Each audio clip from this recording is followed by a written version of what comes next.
Hi ನಮಸ್ಕಾರ, ನಾನು Vinod master. ಇವತ್ತು ಹಲಪ ಅವ್ರದ್ದು ಡೇ 380. ಸೊ ಇವತ್ತು ಲೈಕ್ ಮೂಮೆಂಟ್ಸ್ ನಾನು ಕಂಟಿನ್ಯೂ ಮಾಡೋದು ವಿತ್ ಮ್ಯೂಸಿಕ್ ರೆಡಿ ಅಂದರೆ ಮ್ಯೂಸಿಕ್ ಜೊತೆ ಲೈಕ್ ಮೂಮೆಂಟ್ಸನ್ನು ಯಾವ ಥರ ಮಾಡ್ತಾರೆ ಅಂತ ನೋಡೋದು.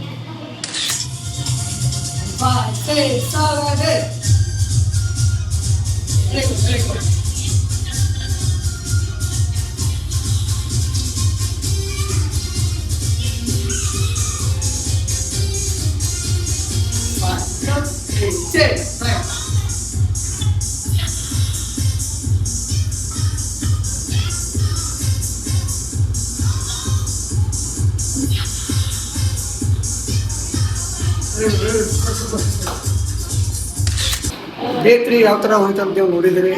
ಅವ್ರಿಗೆ ಇವತ್ತು ಏನು ಖುಷಿ ಆಯ್ತು ನನಗಂತಂದ್ರೆ ಮ್ಯೂಸಿಕ್ ಜೊತೆ ಅವರು ಬರೋಬ್ಬರಿ ಸ್ಟೆಪ್ಸನ್ನು ಮಾಡಿದರು. ಸೊ ಅದು ಖುಷಿ ಆಯಿತು. Good improvement. ಆಮೇಲೆ ಮ್ಯೂಸಿಕಲ್ ಐಟಿನ ಕಳ್ಕೊಳಕತ್ತಾರೆ ಸಣ್ಣಗೆ. ಇನ್ನು ಡೇ 4 ನೆಕ್ಸ್ಟ್ ಡೇ ಬಾಯ್.